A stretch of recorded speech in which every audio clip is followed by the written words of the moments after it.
형제애를 방송에서 표현한 것이 처음은 아니지만 박서진이 생방송 도중 조용히 내뱉은 한마디는 그 어느 때보다 시청자들의 마음을 멈춰 세웠습니다. 여동생이 없었더라면 저는 그냥 노래는 잘하지만 마음은 메마른 사람이었을지도 모릅니다. 라는 그의 말은 화려한 수식 없이 담담했지만 그 진심은 오히려 더 깊은 울림을 전했습니다. 그 말은 국영 방송사에서 진행된 아티스트 간담회 중 나온 한 장면이었으며 방송 직후 SNS에서 화제가 되었습니다. 그 이유는 단지 박서진의 솔직한 표현 때문만은 아닙니다. 그 말 속에는 대중에게 잘 보이지 않았던 한 면이 담겨 있었습니다. 수년간 묵묵히 바닥부터 경력을 쌓아온 한 남자가 스포트라이트 아래 선 지금 자신 안의 따뜻한 감정을 일깨워준 존재로 바로 여동생, 즉 한때 스타의 그림자로 불리던 효정을 지목했다는 점이었기 때문입니다. 박서진은 평소 따뜻한 저음과 감성적인 무대 매너로 알려진 차분한 아티스트입니다. 사생활에 대해 잘 언급하지 않고 감정 표현도 절제하는 편이지만 살림남기라는 리얼리티 프로그램을 통해 그는 점점 다른 모습을 보여주었습니다. 우산 없이 집을 나선 여동생을 찾아 비를 맞으며 달려가고 괜찮지만 조금 슬퍼라는 메시지 하나의 일정을 모두 취소하는 형, 이 모든 행동의 바탕에는 단순한 진실이 존재합니다. 그는 여동생을 통해 스스로의 연약하고 부드러운 면을 유지할 수 있었던 것입니다. 문제의 발언은 진행자가 박서진에게 직업적인 성숙에 대한 질문을 던지면서 시작되었습니다. 잠시 생각에 잠긴 그는 이렇게 말했습니다. 예술가로서만 본다면 시간이 지날수록 더 노래를 잘하고 더 무대를 잘할 수 있습니다. 하지만 누군가 곁에서 엄마가 좋아하는 반찬, 오래된 슬리퍼 같은 사소한 것들을 상기시켜주지 않는다면 그 능숙함은 점점 딱딱해질 수밖에 없습니다. 저는 그런 사람이었어요. 일하고, 무대 서고, 박수 받고, 그리고 집에서는 침묵. 여동생 덕분에 제가 잊고 있던 소소한 것들을 다시 떠올릴 수 있게 되었어요. 그녀가 없었다면 지금의 저는 그저 노래는 잘하지만 마음은 메마른 사람이었을 겁니다. 스튜디오는 일순 정적에 잠겼고 이내 잔잔한 박수가 터졌습니다. 열광적인 반응이 아닌 조용한 공감의 박수. 그 박수는 화려한 조명 속에서 우리가 놓치기 쉬운 진심과 연약함에 대한 고백에 대한 깊은 응답이었습니다. 이 발언 이후 방송국은 살림남 속 박서진의 따뜻한 순간들을 편집한 특별 다큐를 공개했습니다. 커피를 타기 위해 여동생을 기다리는 형, 주방 입구에서 요리하는 그녀를 말없이 지켜보는 눈빛, 혹은 식사는 잘 챙겨 먹었는지 확인하기 위해 괜히 촬영장을 서성이는 모습들. 따로 보면 작은 장면들이지만 모아보면 가족이라는 이름 아래 마음을 지키는 사람의 이야기가 됩니다. 마음이 메마른다는 표현은 시청자들에게도 큰 충격이었습니다.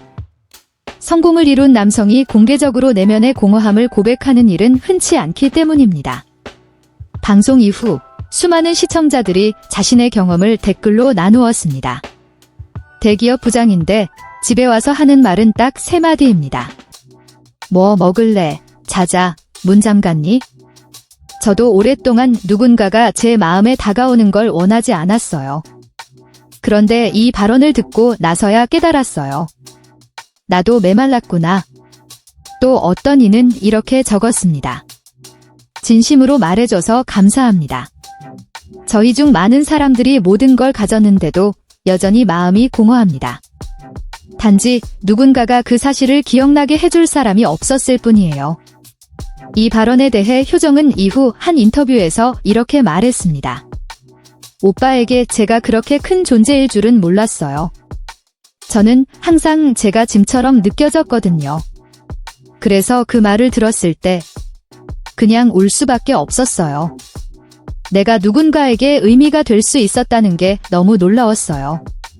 이 고백은 자신이 가족이나 사회 안에서 덜 중요한 존재라 생각했던 이들에게 위로와 공감을 안겨주었습니다. 한때 조용했던 막내, 존재감이 없다고 느꼈던 아이들도 이 장면을 통해 자신이 누군가의 따뜻함이 될 수 있다는 가능성을 느꼈습니다. 살림남이 방송된 이후 박서진 가족은 한국 연예계에서도 드물게 따뜻함과 진솔함을 상징하는 존재가 되었습니다. 화려하지 않지만 진심을 담아 살아가는 모습은 그 어떤 홍보보다 강력한 울림을 주었습니다. 마음이 메마른다는 그의 표현은 이후 다양한 언론과 학계에서도 다루어졌습니다. 예술가의 정서적 고립, 기술 중심 시대 속 감정의 부재에 대해 논의가 이어졌고, 한 매체는 이를 신세대 아티스트의 진정성 있는 이미지 구축의 전환점지라 평가했습니다. 이화여대 언론정보학과의 한 교수는 인터뷰에서 이렇게 밝혔습니다. 대부분의 아티스트는 아픔을 감추거나 완벽한 모습만 보여주려 합니다. 하지만 박서진은 그 반대의 길을 선택했습니다. 그래서 그는 단지 노래를 잘해서가 아니라 약함을 드러낼 수 있어서 롤모델이 되는 것입니다. 이후 MBC는 주말 뉴스에 마음을 울리는 한마디라는 새 코너를 신설했고, 그 첫 방송으로 박서진의 발언을 선정했습니다. 짧지만 진심이 담긴 말 한마디가 수많은 사람들의 마음을 치유할 수 있다는 상징적인 장면이었습니다. 그리고 효정에게 이 장면은 더 특별했습니다.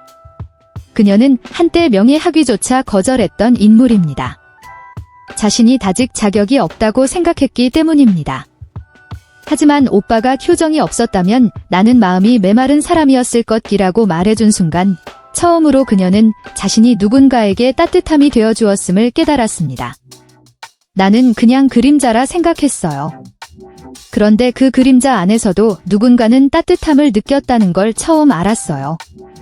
아마도 누군가의 인생에서 작은 빛이 될 수 있다는 사실은 우리가 살아가는 이유 중 가장 아름다운 이유일지도 모릅니다.